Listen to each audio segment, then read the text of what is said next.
الممتاز يا جدعان، يعني فخامة الفخامة بجد. يعني انت معاك ارسنال، ريال مدريد يلعب بالليل، الزمالك الدنيا خربانه النهارده، توقف دولي ايه؟ ايجيبشن ليج بتاعنا ده كان عودة الروح للجسد بجد يعني. لما كاس العالم يجي ان شاء الله يعني تمام. انت النهارده معاك شوف كام ماتش. نفس الموضوع بكره برشلونة والاهلي. النهارده ريال مدريد والزمالك، ايه يا عم؟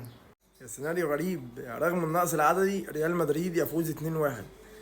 غير الكلام ده كله يعني طرد اهطل يا جدعان والله. مش كان اللعيب ما كانش اخر واحد يعني، هو طرد اهطل فعلا. فار اول حكم مأفر حتى ما رجعش يشوف حتى الفار. نفكنا من اي حاجه، ايه كيليان امبابي ده؟ يعني هو فعلا هيعدي ناس كتير يا جدعان.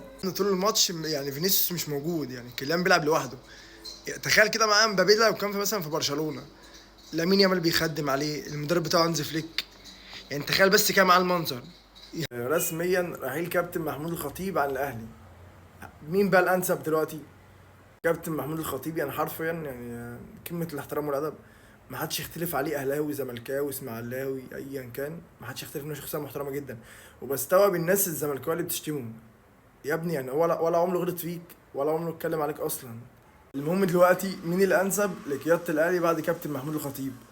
رحيل حسين الشحات. الناس اللي عمال تتكلم كانوا فرحانة إن هو هيرحل. لا، هداف الجيل بتاعك دي حاجة.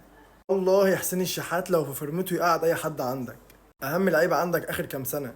شوف الانجازات اللي بيعملها معاك هو وعلي معلول كام سنه اللي فاتوا، نفس الموضوع. ماتش كوره يا جدعان يعني ده توفيق والله. يا ماتش انتر ميامي الكوره اللي ضيعها دي ده توفيق مش مكتوب لنا عادي. بس الانطلاقه بتاعته حسين الشحات اصلا لما نزل فوق لك الماتش عامه. الاهلي ما كانش ليه شكل عامه الا لما الراجل ده نزل. ده اي حد مكانه يحب ياخد اللقطه، اي حد مكانه في حاجه زي كده. هو كانوا قدامه اتنين غير الكلام ده كله يعني. كان مقفول على برضه على جردشار، نفس الموضوع. المره اللي قفشه برضه كانت صعبه. فهو اي حد في الوقت ده هيبص لنفسه. ده يا جدعان والله. ومستواه اخر فتره ما طبيعي، ما لقى كذا حد عايز مستواه يعلى. ثلاثه على عوده الاعظم في التاريخ يا جدعان. النادي الاهلي في حته تانية. انا بالنسبه لي واحد اهلاوي في بص، لا دوري انجليزي ولا اسباني يا ابني ولا الكلام ده كله.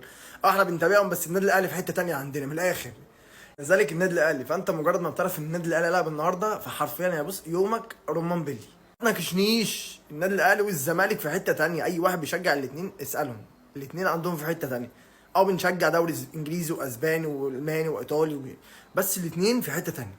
يعني احنا بنشكر النادي الاهلي طبعا، وبنقول له ان احنا بنحبك جدا وما تغيبش علينا تاني. وفعلا توقف الدولي ايه وبتاع ايه حبيبي من الاخر. يعني هو ده اللي مصبرنا على الدوري المصري عامه ومخلينا نستحمله. لكن هو دوري انتوا عارفين اللي فيها بقى مش ناقصه يعني. هي مش ناقصه. بس النادي الاهلي يا جدعان يعني. جدعان الناس اللي بتقعد تقلل من هالاند وتقول لك ان هو مؤشراتي. يا عم ده حمار يا اخي. يا اخي انت شوف البيض عامل زي العجل اللباني. دراع من هنا ده لو ما كانش بيضرب له طشت بلبن الصبح ولا ده حمار يا جدعان، ده بيفهمش. ده كان دراع الست. 5 تجوان في ماتش يا ده انت يهودي يا اخي. 5 تجوان واسيست. ايه انسعرت؟ بجد يا جدعان مجرم يا جدعان بجد. بص مهاجم يعني بوكس تو بوكس من الاخر. ده بص دي لعبتي مكاني. فيا جدعان هو ما شاء الله يعني. هالاند فعلا وكيليان امبابي والناس هيعدوا ارقام ناس كتير يعني. بس انا برضو الاول والاخر هرجع واقول ان كيليان امبابي ده برضو في حته يا جدعان مش طبيعي. بجد انا بحبه. هو بحسه قلب ابيض كده بس هو في الكوره ما عندوش ياما ارحميني. منظومه السيتي اهو بص في النرويج خارب الدنيا.